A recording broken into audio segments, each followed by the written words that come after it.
The San Diego Code School is a proud sponsor of the Sorry for Helping podcast. The San Diego Code School is leading companies to tech equity. The tech-enabled apprenticeship program is a venture whose heart is to do a lot of social good and do good work. You can help San Diego Code School secure funding for change by hiring developers, bringing a team in to relieve your backlog, or becoming a program sponsor. You can visit us on the web for more information at http://sdcs.io. GoldenSquirrel.io is a proud sponsor of SorryForHelping.com. We're flipping the job search and hiring market on its head by having companies apply directly to you. You communicate what you'd like to be working on or what tools you'd like to be working with, as well as your desired salary. We'll keep it all anonymous till the employer reaches out for a conversation. If you'd like to be a little more proactive, you can search companies with benefits, tools, and the environment you're looking for in your next role. It's time to fix hiring. GoldenSquirrel.io.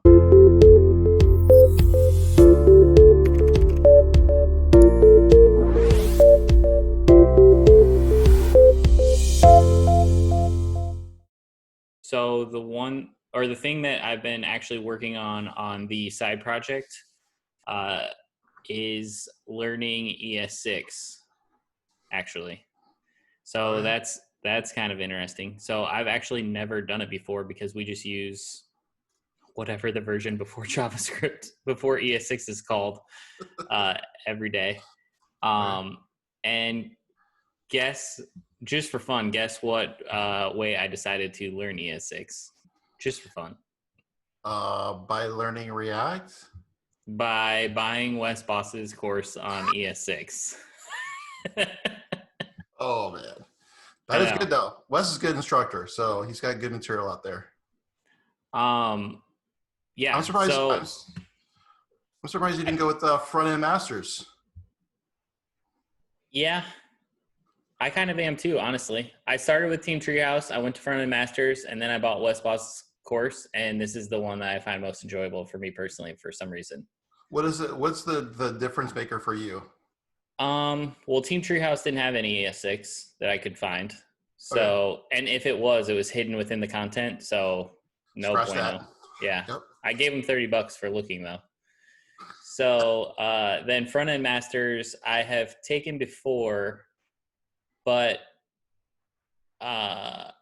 because it kind of switches instructors and you don't know which instructor you're going to get per, like if I knew I had Kyle Simpson for just all the ES6 stuff, and maybe they do, I just didn't look, then I probably would have done that. But when it jumps from like one person to the next person to the next person, and I'm taking like 3 back to back, I would rather have a ton of material taught by the same person so that we don't cover like the same thing 2 or 3 times, has kind of been my front end master's experience essentially. And so it'll say something along the lines of, and I'm not saying that this is true. This was learning something else. I just can't remember what it was, but it'll say, okay, here's ES6 1. And then a year later, they'll come out with like the updated ES7. Is there an ES7? Okay. Yeah. Whew. So the numbering system's a little weird. The way they numbered it was, so ES6 is the first major update to ECMAScript in a while, basically, right? So that's where a lot of people just started using it. And that one's technically called ES 2015 because that was the year that it got released. And then every year after that, they release another version. So as ES 2016 would be ES6, ES 2017 would be ES7. So like as the years go, they get new ES versions. So what are we, ES 20 or 19? I don't. Technically, we're on the ESs. So technically, you should be either like ES 19 or ES 2020. Okay. But then they have the shortened version that they're using less digits with. So it's like 10, I guess. I don't know. Something like that. So I guess my summary is that if I want to go from ES6 to ES7, I would rather do that within a Wes Boss framed context. So at least he's kind of explaining things the same way versus in Front End Masters, I feel like it'll be like, oh, this is 6 months later and it's a different instructor and some of the concepts are repeated. And then one thing I do enjoy about his teaching in particular is he's pretty thorough and he doesn't give a ton of edge cases, which is very confusing to me when I'm learning. because he's like, okay, you know how sometimes you'll take a course and it'll, especially a technical course, and it's like, this always is like this, except for that, like this instance, and you're like, and they're like, but you'll probably never run into those. And I'm like, But you know why that happens, right? Now it's in my brain. But that happens because people like to nitpick, and someone will get on and be like, that's not true because technically under this case, it doesn't do that. And you're just like, come on, geez, like that's way more advanced than the beginner. So like, just calm Agreed. down. And I think they give a lot of those edge cases in front-end masters because there are live people there that are being nitpicky about some of those things. But for me as a novice trying to go through the first time, I can't be filling my head with edge cases or I forget the fundamental to begin with. Yeah. And you know my style in the classroom is just like when someone asks me a funky question like that, I'm like, yeah, I'm not even going to talk about that right now because like you're never going to see it in the next 2 years. So like I'm not going to waste everybody's time. Like you can hit that when you hit it. So we're moving on. But that's the thing is, I think edge cases are probably more important for people with more experience than me. Sure. I'm just saying when I'm picking up the fundamentals, that is not helpful. And I've found his teaching style to kind of avoid the edge cases and just focus on a majority of the time it's this. No pun intended. Got it. So yeah, that's kind of what I've been going through this past week, and also implemented that same API that I worked with before in Java, but now it's implemented in Node. Sweet. I like that. That's exciting. Yeah. So I pair programmed that with my buddy, and so the reason I knew I needed to get in ES6 was we had a couple errors that were based on await, and it wasn't coming back in time. And so it just kind of kept moving on. Okay. Or whatever happens in that. I'm not a huge fan of await async. So okay. I'm more just just promises. I don't need to get that fancy. So promises are fine. And the best part about your technical arguments then is that I will not push back on them. Yeah. So anyways, that's what I was going through. And I've been doing, he has like 22 modules to cover. So I just do like one a day. So it's maybe like 30, 45 minutes a day. And I'll probably just going through that on repeat, like probably go through the course like twice over 60 days, just kind of, because I don't like to just run through the course. I like to like build it, go through the course, build it, kind of go back and forth slowly over time. So development wise, that's what's been going on last week with me. Sweet. Yeah. I did a call, or I've been doing calls with, I talked to our buddy Neil this week. Neil Bloom? Yep. Dude, that guy's smart. I know. He's officially a rocket. Like I knew it, but I didn't really know it until the space shuttle launch was going to happen like yesterday. And then it was like, oh yeah, I've launched like 100 astronauts. I'm like, oh yeah, that's right. You are a rocket scientist. 100%. That's in always is like two truths and a lie. He always wins because that's the one that you're like, that's probably not true. That's true. He is a sharp guy though. So then it all makes sense. Then you're just like, oh, that's why he's a genius, because he's a rocket scientist. 100%. What have you been working on the last couple of weeks? So for me, been doing a lot of biz dev. So we're really shifting our whole business focus from being like a B2C to being a B2B. So we got like lots of learning that needs to take place. In particular, I linked up with Parchelle this last couple of weeks. We've been doing a few sessions on setting up a video marketing strategy. So that's all pretty much baked. Now we're working on actually like producing videos. And then, so two of my biggest weak spots, these are my two kryptonites: video and like marketing tools, like, you know, talking about myself and all that stuff. So we've been looking at marketing tools, getting all that stuff dialed in and getting automation spun up and set up. So kind of some cool stuff. I mean, it's like from a technology standpoint, it's kind of cool that you play with some things that are like pretty good uses of automation, and been pretty impressed by some of the stuff. So what marketing tools and specifically are you talking about? Okay, so we found a CRM that it's kind of like a new kid on the block. So their pricing was pretty affordable for us, and they had like a starter pack or whatever, startup tier. So we've been using them for a while, but we actually like started heavily like meeting with them, figuring out automations and pipelines. So again, it's called Kaizen. Basically, CRM solution, very much like HubSpot and Salesforce, all the traditional automation, um, sequencing, emails, text messages, all that good stuff. Um, so we've been really trying to dial that in and get that going. And then started using Drift Video, which is pretty cool. So Okay. Drift Video lets you send like a short, you can record a short video. And then when you send it to the person, it pops up with a chat box next to it. So you can kind of like interact with the bot and then have like real-time conversations with folks. So that's pretty cool. And then today we did a walkthrough of a tool called Lately. And Lately is pretty much like a buffer with extra analytics behind it. So it does a good job of like carving up your content and creating posts for you. So overall, we're hoping that with the amount of content we're going to generate with our video strategy, we'll have some tools that should be able to get that content out there quickly without it using like all of my day trying to like chop it up and get in the right spots. So Are all these tools that Parchelle recommended? no, actually Parcell didn't recommend most of these. Instead, it was a combination of things that we just like did a lot of discovery and found.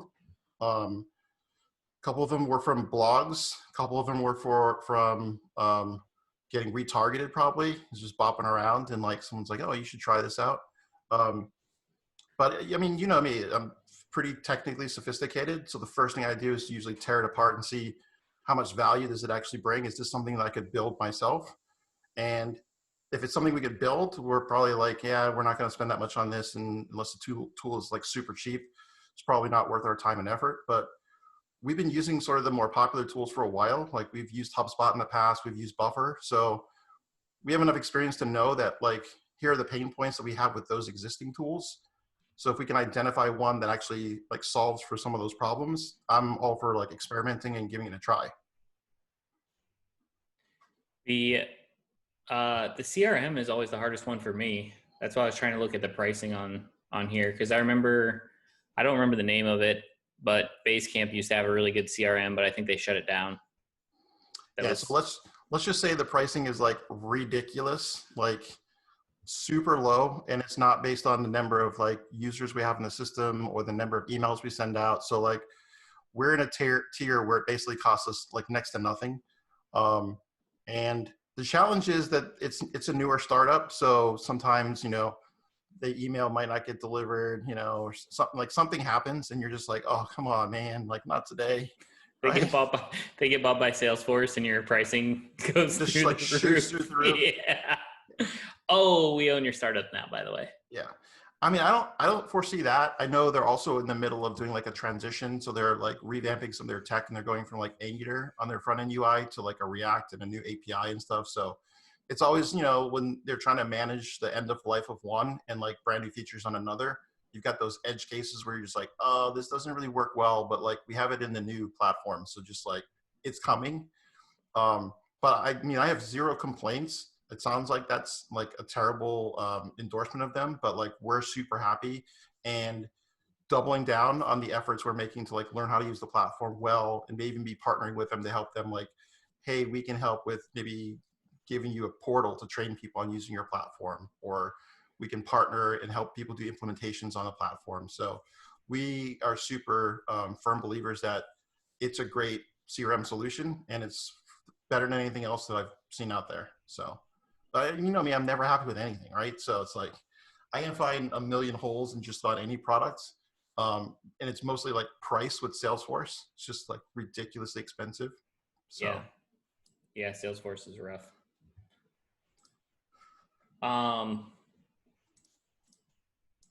Okay. Well, what did you meet with Parchelle to work with her and her company directly, or more on tips if you're going to make your own videos? So I started with like, hey, I'd love to join your boot camp, because she's doing like some pretty cool boot camps for like teenagers, and then she was like going to do another boot camp for regular businesses. And after going to the first session, I was just like, yeah, you know what, this is going to like take longer, and we want a more compressed experience. So we basically just engaged with her and said, hey, like, let's map out what it would take for us to create a strategy, and then let's design what the workflow is going to be. And then we're just going to hand everything off to you to edit. We'll do all the shooting and then send it to her to edit, finalize, get it published, and then we can like put it out in the different channels. So we had invested a while ago in like some really nice camera equipment and lighting and all that stuff. So we're kind of in a better spot than most in that we have the gear. We just have little motivation to actually like record stuff. So. There's really like 3 parts to video that I found are just not ideal if you don't enjoy it. A is buying the equipment up front. That's always, you're just like, it's too expensive. People are like, just use your iPhone. You're like, okay. I mean, I guess. Even though neither of us obviously listen to that advice. Second is planning out the scripts for when you're actually going to do them. And then third is editing them. Yeah. And steps 2 and 3 you have to do over and over and over. And editing is somebody going to edit them, or? We're going to have her edit them. Okay. That's a good idea. And trust me, like I was like, hey, I'm just going to like have you help me with this. And then like, I'll try and edit it. And then I tried to edit the first one. And I literally spent 10 hours and produced a 2-minute, very terrible video. And I was just like, dude, 10 hours for 2 minutes of garbage. I can never do this again. This is the like biggest waste of my time. But that proves it to my mind. Like I did the experiment. I tried. I was like, this is my best skill. Like cut it and chopped it up. And then I was just like, this is terrible. She didn't say it was terrible, but she was just like, yeah, I could probably clean it up a little bit. And she gives it back to me and it was like. It took me about 2.5 hours to do the first, our first episode, if you will. And that was adding no text, no special effects, just cutting where it needed to be cut and making sure the sound was right. And that was it. Yeah. So 10 hours seems about right. Especially, were you trying to put effects in and stuff? Well, I had to like, it was an interview and like, you know, I don't know how to shoot interviews. So I'm just like, I'm going to just ask you questions and I've got this list of questions. And so it's just all wrong, basically. Even right now, I'm trying to think that even while we're editing this, I'm going to try and be sophisticated and be like, oh, this is Parchelle. And then play that clip where she talks to Gary Vee, you know? Yeah. But even mentally in your mind, you're like, I'm going to cut this in here. Like I was super easy. Do some free work for them. Okay. Got it? It's the quickest way you get in. Then people see the dope work and they're like, yo, how do I hire you? Free work is always the answer, but people feel like it's like, I'm not getting my worth or I'm getting taken advantage of. No, you're not. You're getting exposure. You're getting reps. You're getting examples to show everybody else here that you know how to make video, and I do free shit all the time. Me. I believe in that shit. You're welcome.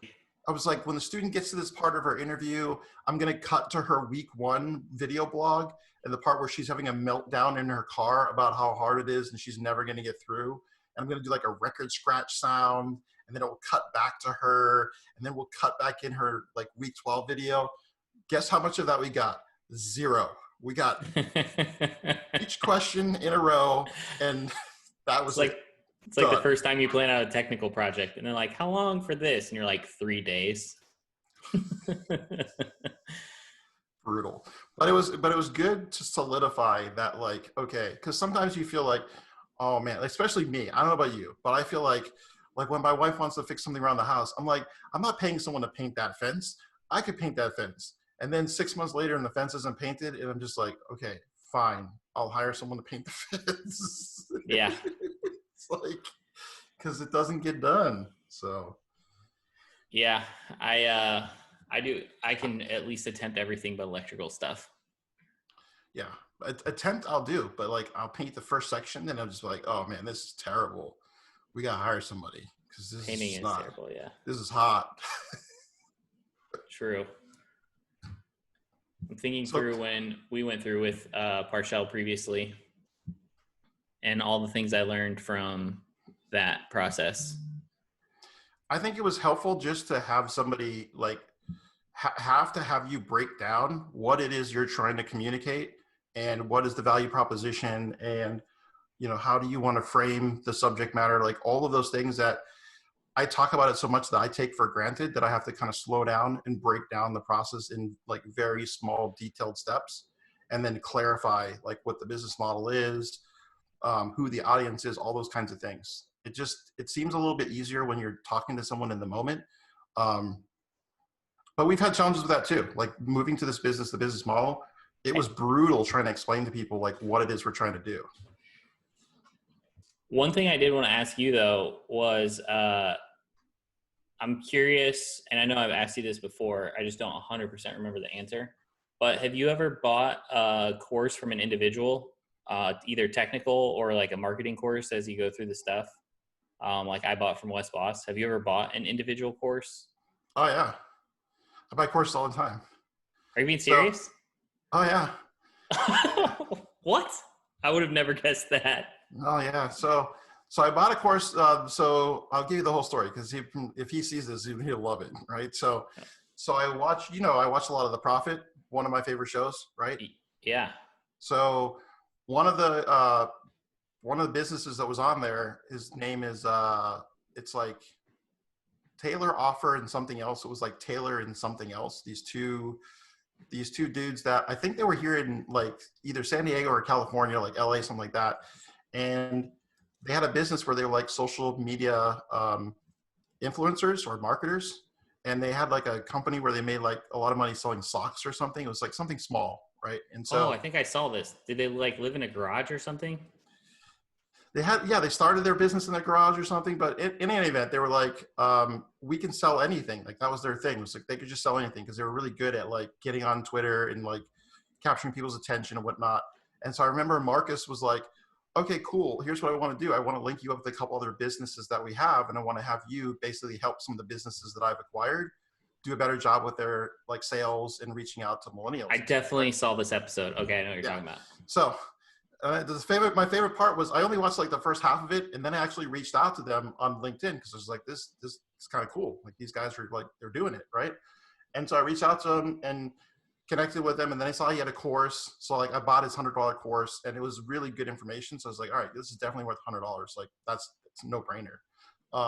But then I watched the second half of the episode, and I was like, oh, and Marcus didn't invest. Like, oh, that's a little scary. They were difficult to work with for some reason. I can't remember why, but yeah, I mean, he's a I would say, I don't want to say cocky, but he's a very like he knows it, right? He owns the fact that like he can do certain thing, but he's very focused on like, I don't want to waste my time on things that aren't going to make a lot of money like I only want to go after the big things, and I don't want to do like the little deals and the little things and like build things over time. Like they want the big, like adrenaline type stuff going on, right? So sure. The interesting thing was the course I bought from him was like a LinkedIn course about like how to make your LinkedIn profile better and how to like engage with folks and grow your LinkedIn audience. And so I was like, all right, cool. Like everything in this was like super valuable, makes sense, totally doable, and plenty of work to do. So I was like, all right, this is worth it, right? So I think it was like an hour-long course, but it was pretty good. Like tears up people's LinkedIn profiles and tells them like, this is what you need to do differently, et cetera. So those are the kind that I'll usually just evaluate, like, am I going to get enough value out of this for like $100? And then if I am, great. Like I'll pay you $100. There was a guy that was doing, he's doing XR, like VR and headset, Oculus Quest stuff. And he had, he's doing Patreon. So he doesn't have, he had a course. He was actually launching a course. But rather than buy his course, I actually signed up and I actually sent him $100 a month. Just because I'm like, dude, you're creating so much content. Like, this is insane. Like, I'll easily send you $100 a month, and that'll help grow the ecosystem, because I'm a firm believer that like XR is just in the very early stages and it's going to like blow up and explode. So anybody that's out there making the volume of content, this guy's name is Dilmer. He makes a ton of content, like 2 or 3 fresh posts on LinkedIn every day about like stuff he's building. And like, he's one of those like coders where he just like something new comes out, he buys it, codes on it, creates a couple of MVP, and then moves on to something else. So he's got like Oculus Quest, he's got like the HoloLens, like he's got all the devices, and he's just like going to town. So I'm not shy about like paying for the course, but I'm not like the students where it's just like, I can't figure this out. So I'm going to go on YouTube and just watch video after video after video. I'm like much more selective with, hey, I got to find some real value in it. And for me, that's not usually like coding stuff. That's not usually like a JavaScript video. So. That's interesting. I have one person that I've bought every course I think he's come out with, similar to your socks guy. Or no, not your socks guy, your XR guy. Yeah. His name is Ryan Kulp. And so he just doesn't really sleep because he just builds so many side projects while he's running like a real business, similar to the Barometrics guy that I can't remember his name, but he just has like 600 side projects while he runs a company and then talks about his side projects. And so because he puts out so much stuff, I just buy whatever he puts out.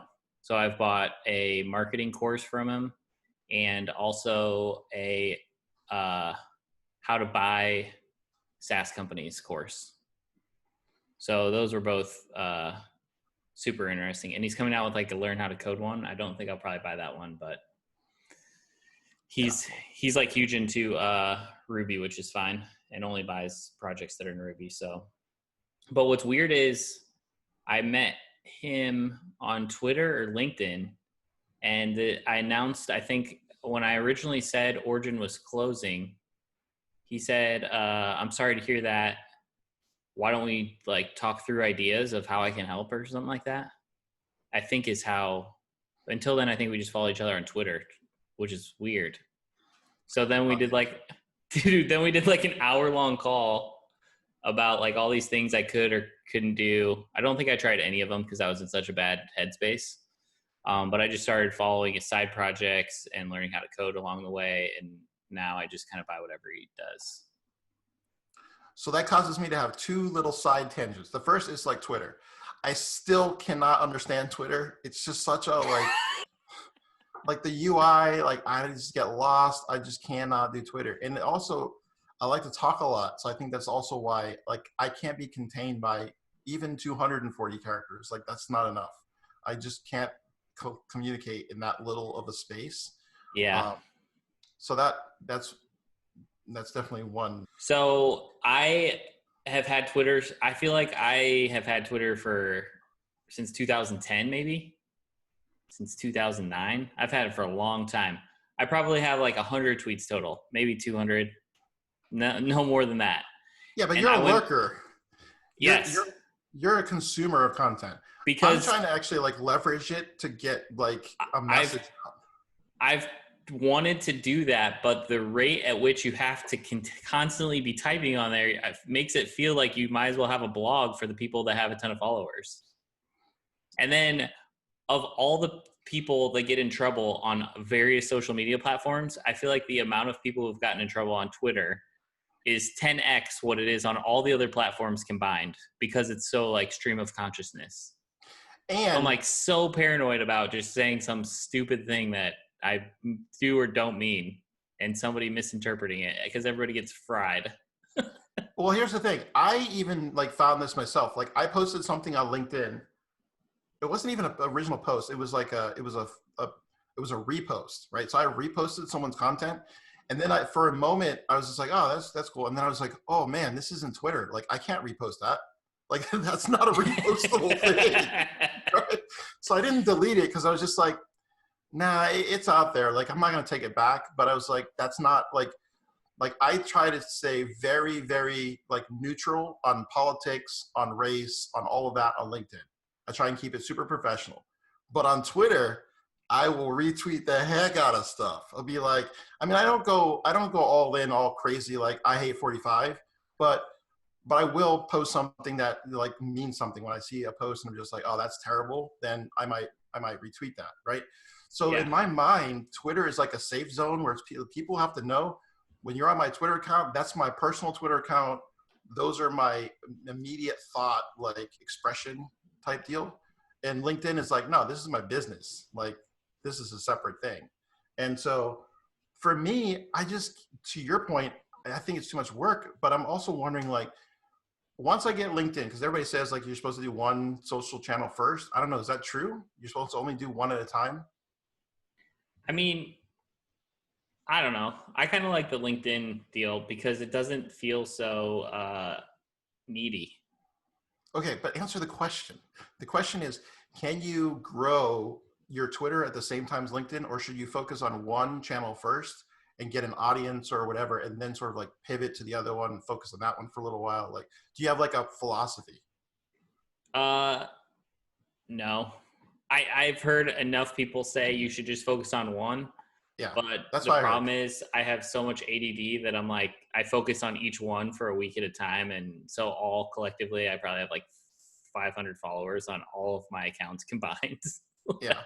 No, I mean, I've done that same thing. And so for me, it's like, okay, Twitter is what, or LinkedIn is what I've been going all in on. So I got a small group of following and I've got a small group of people. I mean, about 6,500, something like that.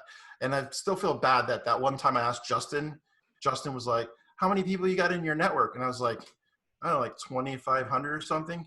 And Justin's like, sweet. I was like, oh, well, how many do you have? And he's like 3,500. I was like, damn it, never gonna let that happen again.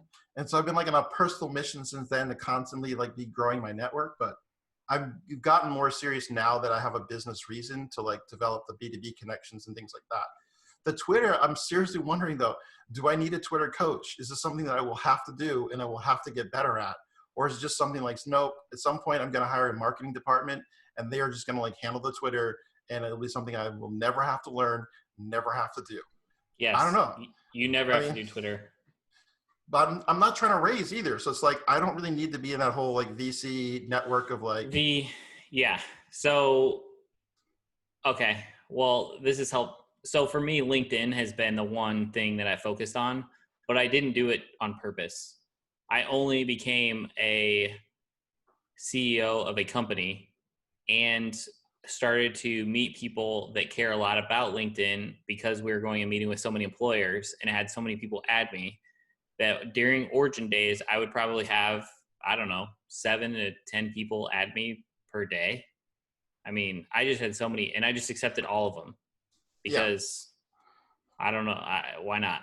So sure. then what happened was I saw you were using LinkedIn while we were at Origin and you're like, dude, there's a lot of, I can pretty much reach out to anybody here. I've pretty much been able to get in a hold of any investor that I wanted to via LinkedIn in mail, Yeah, honestly. Because if you have something going on, they'll typically respond. yeah, no, that's And true. and then whenever I publicly would post something, the amount of views that I would get on it were absurd because at that point I had, I don't know, maybe 5,000 followers or what friends or however it works. So LinkedIn kind of became the default that way because I just accepted everybody, not because I was putting really any effort into it. And so my theory is that Twitter is actually way more work to get followers. And so if you just actually do something worthy of being noted and focus on LinkedIn, I feel like you get a higher ROI there for the business purposes of versus like if you're trying to raise money or get the attention of VCs, I feel like it's a pretty small bubble on Twitter that you can kind of navigate your way into if that's kind of what you're trying to do over the course of 12 months. Yeah, So, but I feel like for actual corporate and enterprise type of relationships, it feels like LinkedIn is a pretty easy gateway. yeah. I mean, I've for sure had like connected and contacted with people.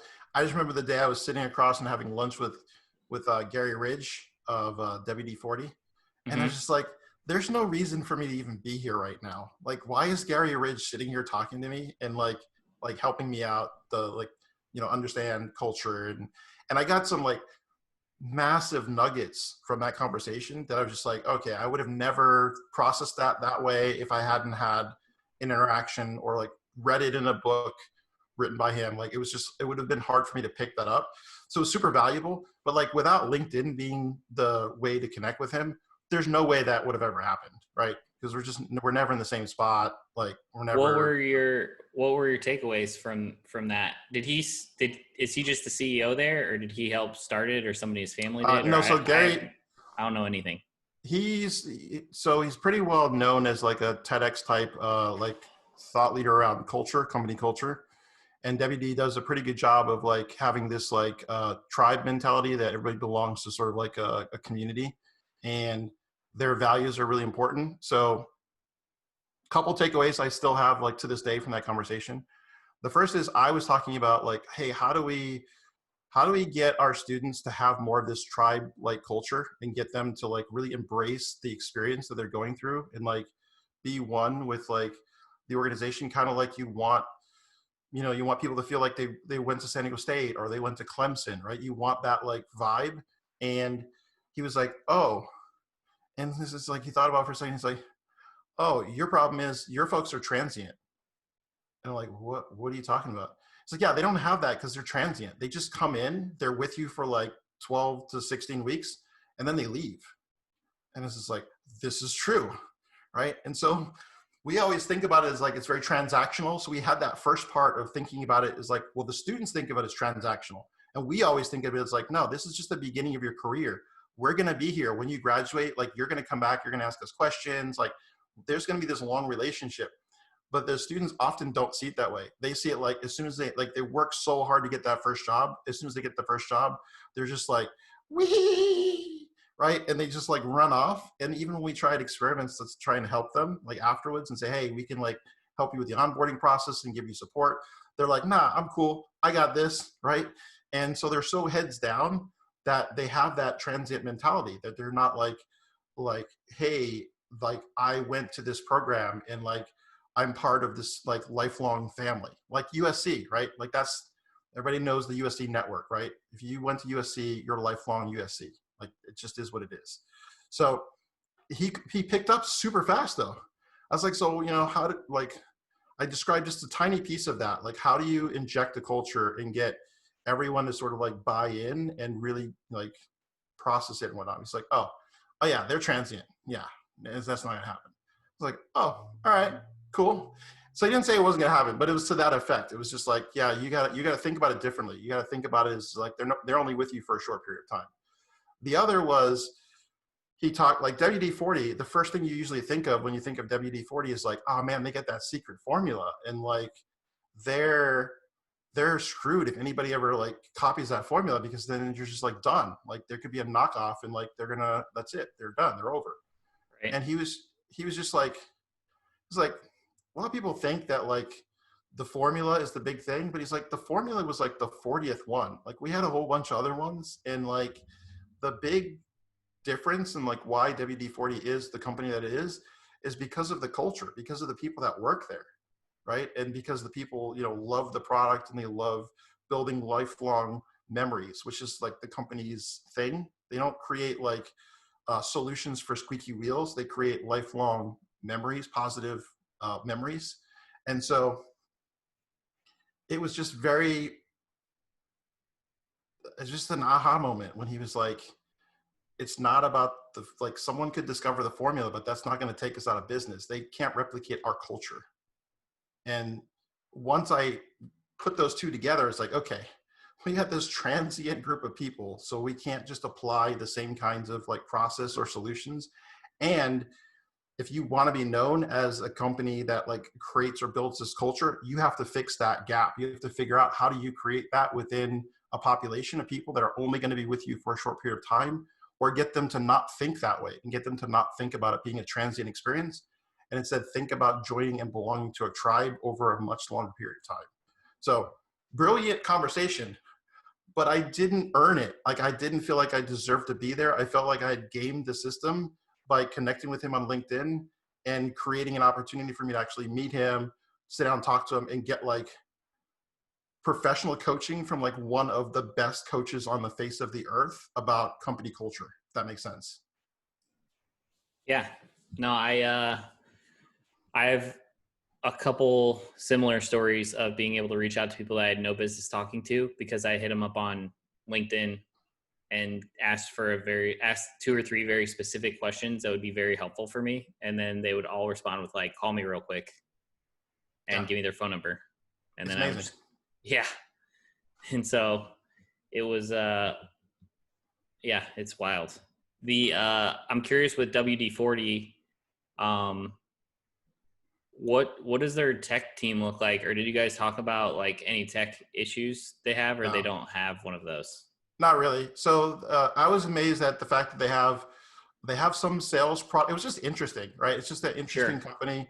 When you walk in and like the CEO greets you, then you feel kind of weird when you're walking through the rest of the office because like everybody's being super nice and super friendly because they're like, who's that guy walking around with the CEO? No, they're nice. It's because it's their culture. Did you learn nothing? But that was my point. I was like, are you being super nice because I'm walking around with the CEO, or are you just really super nice people? Because like you guys are super nice right now. And so it was pretty apparent after like you walk around for a little while that like, no, they're just like super nice people. Like they're just super happy and like super nice. And it was interesting. So after we talked for a little while, we had lunch, and then he's like, do you use this is going to blow your mind. He's like, so do you use these WD40 products on your bike? Because I mentioned biking, and then he's like, oh, I bike a little bit and whatnot. So it's like, all right, cool. I wouldn't have expected that, but like, yeah, he's a mountain biker. So he's like, do you use WD-40 products on your bike? I'm like, stop. You're kidding me, right? He's like, no, we have bike products. I'm like, stop pulling my leg. Like, I've never in my life seen a WD bike product.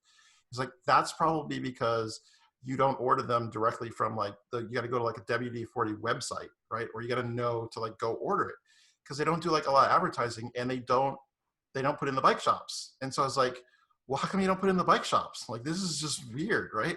He says, well, we don't put our product in the bike shops because they want too much of like a markup on it. And so It doesn't make enough sense for them to like carry it at bike shops. But he's like, but we have a whole line. And I'm like, stop, man. I've never seen anyone. And like cyclists all know, like there's certain products. And so like when you're out cycling with your buddies, you're like, oh, what do you use? And then they'll tell you, and they're like, that's what you get. You're just like, oh, my buddy uses it, so I use it, right? And so he's like, well, if you want, like, I'll take you by and I'll give you some before you leave. So on the way out, he's like, here, let me show you the back storage area. And they only had a small area because they're not like a manufacturing distribution center. It's just like their corporate office there. And they're in Mira Mesa. So they're in like, North County, I guess. I guess you call it North County, but. So depends who you ask. Yeah, it depends who you ask. It is north of the 8, so we're pretty safe with most of San Diego. So takes me in this room, and first off, he points out the bikes. He's like, yes, we have a couple of these bikes, and these are for employees. So if employees want to go out and they want to bike around at lunch, then they can grab a couple of these bikes and just like ride around. Like, that's pretty cool. And then sure enough, he's got this small like case, and he's like, these are all products that we use if we're going on like sales or like to a convention. We can just grab a few products to be able to take with us. So it's like, here, take one of these. And he hands me like bike wash. And I'm like, WD-40 bike wash? What is this? And Dude, he's they like, have lube, degreaser, cleaner, wet lube, and dry lube. He literally gives me like one of each of the products, and I'm walking out of their office, and I'm just like a kid in a candy store. I got all these bike products, and I just talked to like Gary Rich at WD-40, and he gave me tips to improve my business. So it's like, bro, I was just a huge winner that day, all because of LinkedIn. That would never happen because of that. I would have not even known that they had bike products, because they do, in my opinion, a terrible job at getting that into the hands of bike enthusiasts. Because up to that point, I had never done it, and I've done a lot of extreme biking. So I don't know how to this day it's not a thing. But I've got WD-40 stuff, and all because of LinkedIn. All because of LinkedIn. Dude, I have a lot of really good LinkedIn stories that you're just like, I can't believe I just in-mailed this person, and they just responded, and now we're having lunch. Yeah. And literally, I've been on Twitter twice as many years. And the only Twitter person that I know is that Ryan Kulp guy. I ended up buying his course as a result of it, so I guess that was good for him. But yeah, LinkedIn has been way more beneficial to me. And I feel like the fair thing is, like, when other people ask me, so when people are like, hey, could you answer a question, or could you help me with something? I'm always 100% like, sure. As long as I have a space on my calendar, I'm more than happy to like talk to anybody that I can help, as long as I have space on the calendar, right? Like, that's the constraint. But well, I feel like, yeah, you and I did that all the time in the code school when we go out to lunch with people that had their startup ideas, that we kind of help give advice. That's like one of my favorite things to do, is just. Yeah, absolutely. Oh, speaking of which, I think it's been 2 years since that one guy sat down with us. Uh-oh. Who's this? The financial services where you track other people's investing portfolios. I'm going to put on the reminder list to look that up for next time. Was it the company that I was working with, or was it someone different? No, definitely not. Okay. We went to Bub's, had lunch with him, and I said, I did my email thing where I send you an email a year from now. The email thing. Never good. Never good. Never Okay, ends so for them. okay, so every time I meet with someone who has a startup idea, I like to give them advice on what it is how I would tackle the problem that they're trying to have, essentially. And then I also put it on a boomerang to send myself a year from now. And I even started putting in the email, I'm going to get this a year from now, and hopefully you've done some of these steps, but I can almost guarantee you're not going to do any of these steps. Sure. So I'm going to go find that email for the next time we do this. And then I'm going to research, because that guy actually did have some kind of a product the last time I checked. I think it was a pivot of some sort, but that's fine. Who cares? Yeah. As long as you're doing something. Yeah. If he's still building, that's awesome. So I'm going to go get that email. I think that would be funny. And then we'll check and see how he's doing. Cause it was in May of 18. I do remember that. Oh yeah. Those are always the best conversations. You're just like, bro, don't do that. That's terrible. Yeah. And they're like, nah, I'm going to do it. You're just like, all right, cool. Yeah. And they're just like, everybody wants this. Everybody's going to sign up. Everybody. And I think in his case, he was like, I already have 50 people to sign up. And we were like, yeah, but all of those were our code school students that worked on the project. And you remember? There's like 50 people the first week.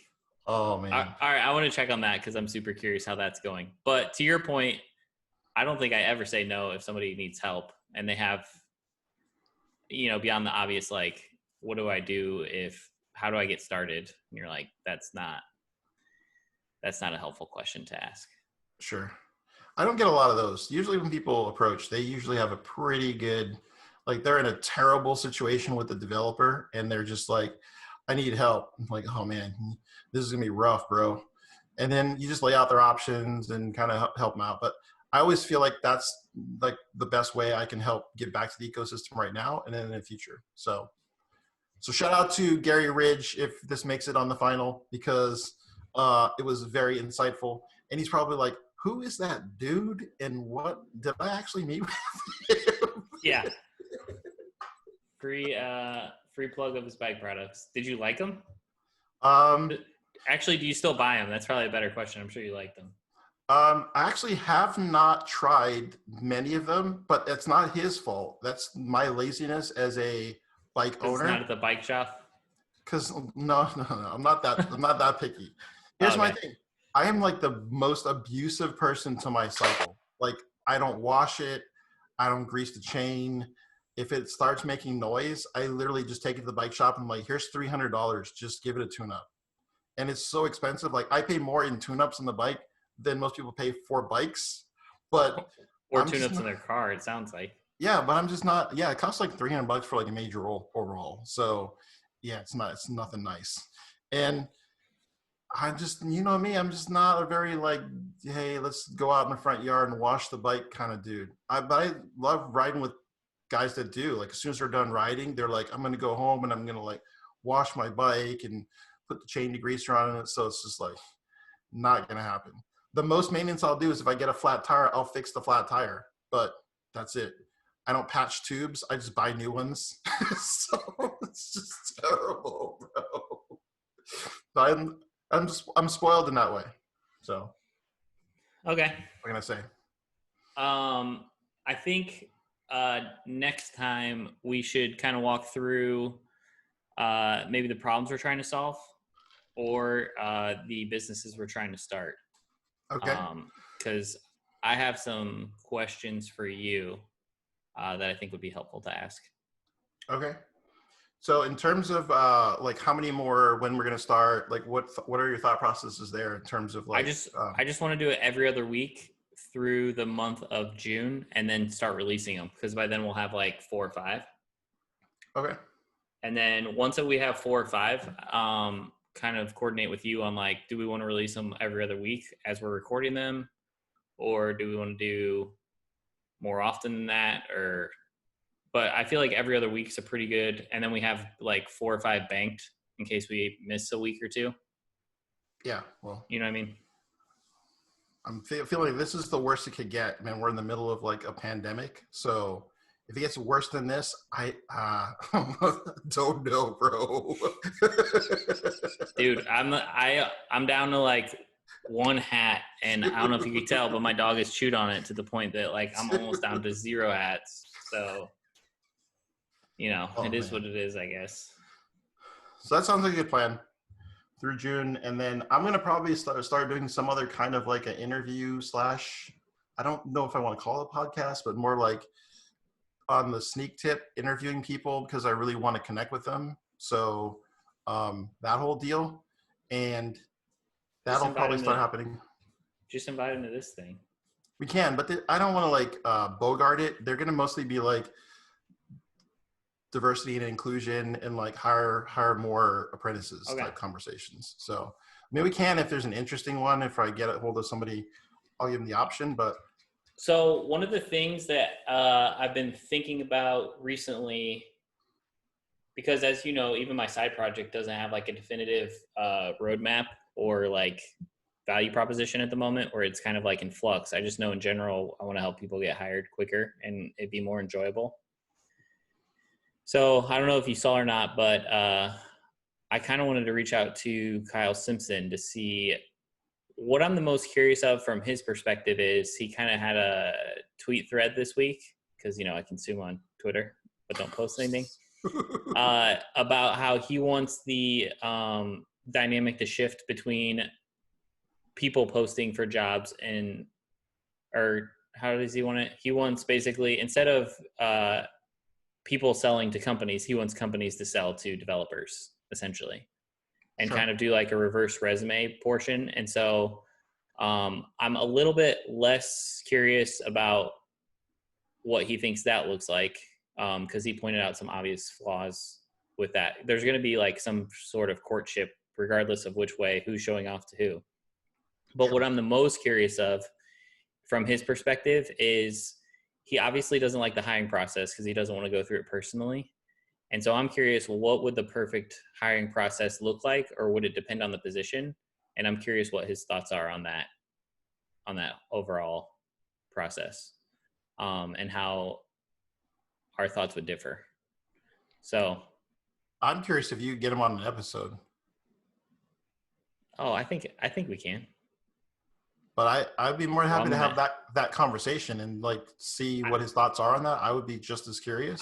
I think we'll have to push it out till we actually have some episodes aired, so that he can see how bomb diggity is before he can see our caricatures on the podcast art. I just thought it was super weird that like between Origin and now, Temi has just been kind of like doing its thing, and then I'm using a tool one day and it's like, bro, like I remember when this was just like in beta and like was super terrible, and now it's actually being relied on for like Gary Vee.